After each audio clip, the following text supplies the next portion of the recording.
Hey, Brad. Awesome to have you back here on the show. How Hello. are Good you? good to be back. Happy to be coming back to Denver. Wish the Bronco game wasn't flexed to Saturday. But because I was gonna go to the game on Sunday. Now I don't know if I can make the game because it's like at 2 and my show is at 7. But whatever. I'm just happy to be coming back to Denver and always good to be performing at the Comedy Works. And now the downtown club is open. I'm at the downtown club. I've been at the South Club the past 2 times. Downtown Club is open, widely regarded as the best comedy club in the country, and I'm stoked that it was able to reopen and we can do shows there again. Yeah, we're stoked about it too. I mean, we're really excited to have you back and just be able to enjoy comedy the way it's supposed to be enjoyed in this downtown setting. I want to talk about something, let's talk more about you. What's catching your interest these days? I mean, especially with all the weird stuff we've been going through with COVID and things happening. What are you into? Right now, I'm into not being canceled. I'm a big fan of it. I'm trying to continue that trend. But because it's true, things are going around, people are getting offended, and I want to make something very clear. You're allowed to be offended because being offended is a involuntary response. You're not sure what's going to do it.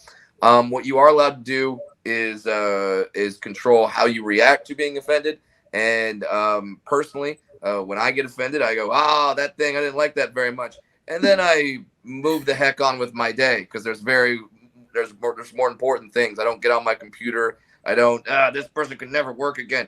And I don't know. We have enough problems going on now that now we're going into the past trying to cancel stuff. Like they tried to cancel the movie Snow White not too long ago because I don't know why, but it like and don't get me wrong, I'm not. That now I remember. It's because they said the kiss at the very end of the movie was non-consensual. Oh my Uh, God. the kiss that saves her life, that kiss. Yes, that And I'm not trying to say Snow White's the perfect movie. Like it should be canceled. Off the top of my head, I can think of 7 reasons. Yeah, I was gonna Uh, say. yeah, that I'm not a huge fan of the film, but yeah, it was a big thing. There was a bunch of out here. There was a bunch of dwarves that were protesting the movie because they announced they're making a live action one.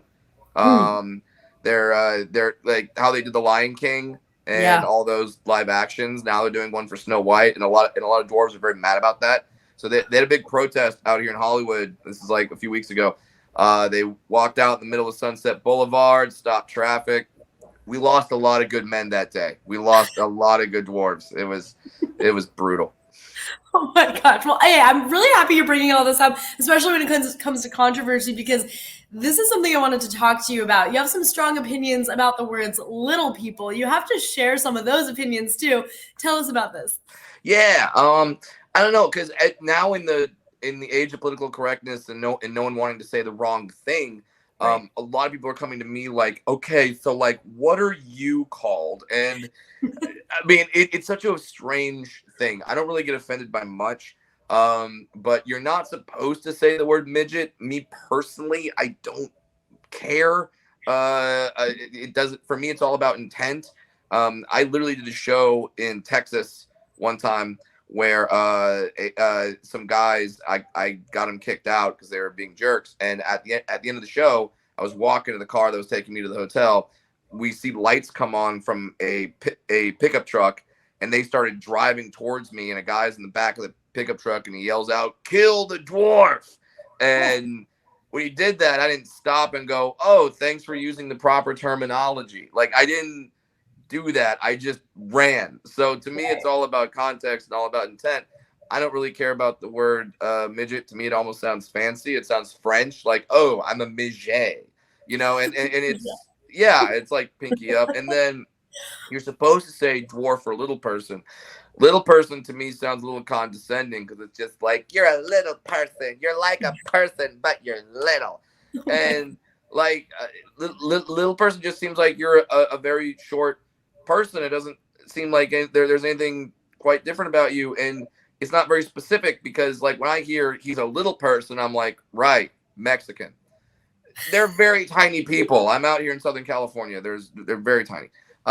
So Yeah, like, and then you're supposed to say dwarf, and we already covered Snow White. Like, if you Right. hear dwarf, you think I'm just gonna walk in with a battle axe and I'm gonna be singing and I'm gonna have diamonds in my eyes. Yeah, Uh, start whistling while you work, huh? yeah, Yeah. exactly. So I'm not sure on the proper terminology. Don't ask me. I'm not an official representative. I haven't been to the dwarf meetings in a long time.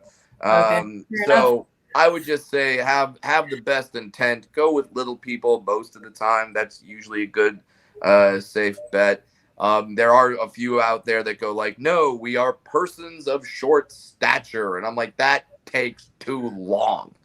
Like, people have stuff to do. That's too long. Like, I don't want to do. I don't want dwarves to be. And don't get me wrong, there's a value in the LGBTQ and having all those separate things. Of course, Yeah. I don't want dwarves to become that to where it's like we are DMPSS. Like no, like we're little people. It's fine. Okay, well, I'm happy you cleared that up for us, Brad, a little bit at least. Yeah, I Let's mean, did I clear it up? I feel like most people, if they're watching this, are now more confused than ever. Like, I don't know. Maybe I'll just go full old school Willow and call him Pex. Like, I'm not sure. I'm not sure what to do. I think we know what to call you, and that's perfect. It's just that's all Yeah, that matters in this one, which is good. yeah. Just call me Brad. It works. Brad, exactly. No need to even go above that. Well, what do you like best about playing Comedy Works? Because we love seeing you come to Denver. It's so much fun for us, and we know why we love you. But why do you love us? Just Comedy Works. I don't think Denver realizes what they have in the Comedy Works downtown club specifically. Um, you have it is designed perfectly to be a comedy club. It is low ceilings, it is underground, so it feels naughty, and that's what comedy should feel like. It should feel like you're seeing something you shouldn't be seeing, and especially nowadays where you're hearing words that maybe you shouldn't be hearing.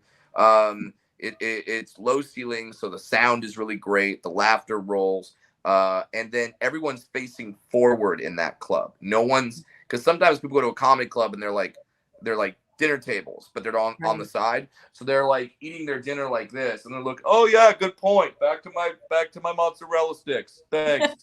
I'll check in later." Like, it's not. They get a little distracted. So I love the Comedy Works. It's perfectly designed to be a comedy club. And Wendy Curtis, who is the owner of the club, is like a comedy mother to so many comedians. She runs that club so well, and she's trained the Colorado audiences. The Colorado, specifically Denver audiences, are some of the best, smartest, and just most into comedy. They get what you're doing. They're patient. They know you're gonna come with a joke, so they let it happen. And yeah, it like, if you were to design a comedy club, I don't see what you would do anything different other than just do the Comedy Works. It's perfect. Yeah. That's awesome. Well, that's really great to hear because I think we do kind of take advantage of that. Before I let you go, Brad, I'm so curious. Do you have any New Year's resolutions that you're trying to keep? Is there anything on your bucket list that you're totally going to get done in 2022? Yeah. See, I don't do the thing of like, oh, I'm gonna lose weight, because let's be honest, I like cake, so I'm not gonna do that. I'm not gonna I'm not gonna lose weight. I mean, there's standard bearers of like, I'm trying to be a good father and a better husband and funny and all that. But like, that's just like, oh, you're just trying to be a good person. So I try to set my goals very realistic. And here is my realistic New Year's resolution. I'm just trying to light more candles in my house. That's it. I just like I just like lighting candles in my house. They smell great. It kind of covers up the fact that we have a 2-year-old who is not potty trained, and the house sometimes smells like something alternative. So I my New Year's resolution is that I light more candles in the house, and so far we've done it, and so far it's been great. It's been Wow. awesome. So I love I say, for your New Year's resolutions, sure, go big with the whole, lose weight, become a better person, jog 8 miles a day, whatever. Go for it if you want, but also have a realistic resolution or two, like, just like, hey, binge watch The Sopranos, like watch The Yes. Sopranos, or finally watch The Wire or Yeah. whatever. Like a little more realistic goal to where you like, I'll clip my toenails more often, or I'll get more manicures. Okay, great. That's realistic. All right. So yeah, I do love that. that. I love that so much. Well, Brad, I'm going to let you go, not just be a better father to Elway, but go light some candles and enjoy yourself. It's been such an honor. We can't wait to see you at Comedy Works. Danny, you're the best. Thanks. This was a fun interview as always, and looking forward to seeing all the fans at the Downtown Comedy Works this weekend.